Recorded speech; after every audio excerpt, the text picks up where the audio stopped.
Hello lovely people. So I've been craving for fufu and kontomire soup the whole of this week, but I didn't want to go through the hassle of pounding the fufu in the traditional way. So I decided to grab the Syinix swallow cooker just to make things easier for myself.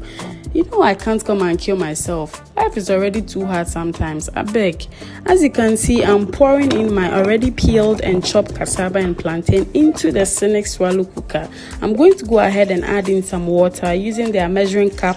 Set my timer to 60 minutes since it's a raw food and leave the cooker to do its magic without any interruption. As you can see, the fufu is ready and you can tell, of course, I had to smoothen it out in my asanka. This is how it looks with the soup. Guys, this is the real deal though. It's the soft life for me. Please head on to gh.syinix.com to grab your Syinix swallow cooker today. And they're having a discount and promo sales, so you definitely don't want to miss out on that.